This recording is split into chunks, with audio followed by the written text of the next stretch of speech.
Capitalism rewards sociopathy. Notes from the edge of the narrative matrix. You can tell how backwards our society is by how much easier it is to thrive in it as a sociopath than if you have any other serious mental disorder.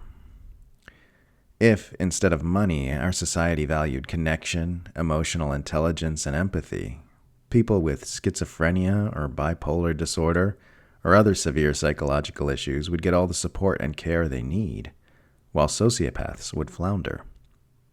It would be a handicap instead of an advantage, because attributes like compassion and vulnerability would be valued, instead of the willingness to do whatever it takes to get to the top, no matter who it hurts. A highly emotionally conscious world is what we should all want, since most of our world's problems are ultimately due to the fact that people without functioning empathy centers in their brains get to the top in the way we have things set up now. If we become deeply caring and healthy, sociopaths won't be elevated.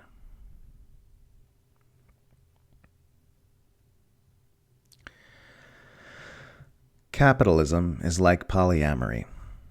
Sure, it might work okay for some people, but generally the ones who reap the most rewards from it are those who don't care about other people's feelings. Introducing Slave App, the app that summons a criminally underpaid individual to provide whatever service you want. Slave App. You know it's wrong, but God, is it convenient and affordable.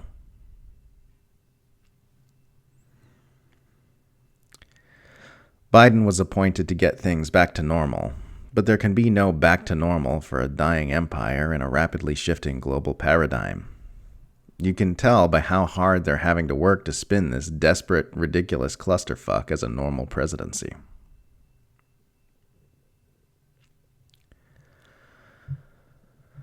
All the fangirling over Jensaki is getting really gross. She's supposed to be charismatic, you dopes. She's responsible for managing the perception of an entire empire. The world's most destructive government having skilled perception management is a bad thing, not a good thing.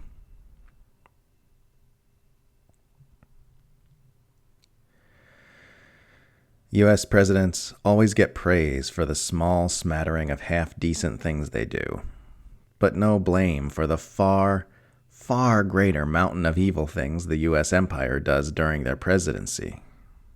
People look at the everyday butchery and oppression of the empire as normal, required stuff. When you try to inquire as to who is to blame for all the everyday evils of empire, the wars, sanctions, oppression, exploitation, propaganda, authoritarianism, and ecocide, you can't get any straight answers.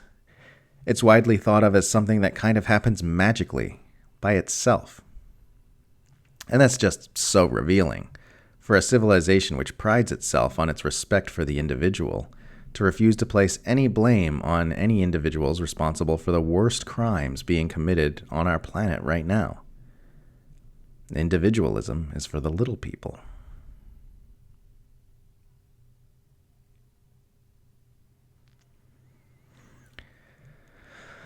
The world isn't fucked up because humans are innately fucked up. The world is fucked up because a few elite humans are fucked up and propagandize the rest of us into consenting to a fucked up world.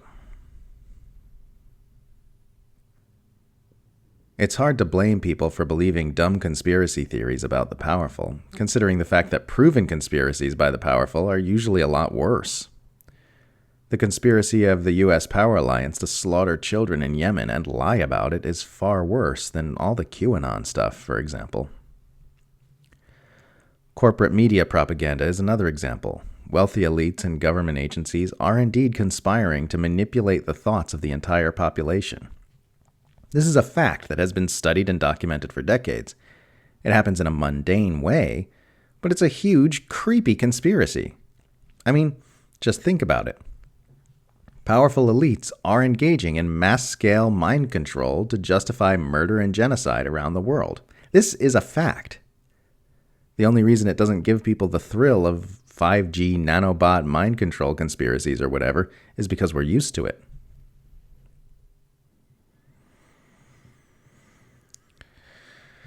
If everyone could just truly see the empire and what it does with fresh eyes. Just the verified facts that we know about it. They'd tear it all down, bolt by bolt. That's why so much energy gets poured into ensuring that they don't see it.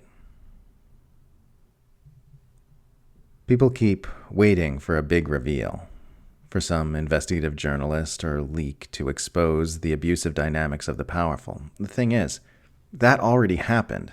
There's enough public evidence already. It's just that people can't see it with fresh eyes. That's what we need to change. The big reveal already happened. If there was some massive WikiLeaks drop or whatever ripping the veil off the ugliest secrets of the empire, we'd still have what we have right now, a propagandized populace ignoring all the mountains of evidence for horrific acts of the powerful.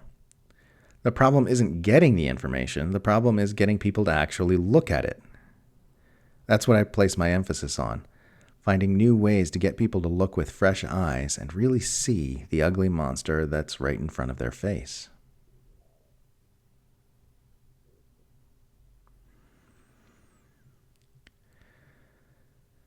Our priorities get skewed by the way the powerful think in global mass-scale terms, while normal people don't.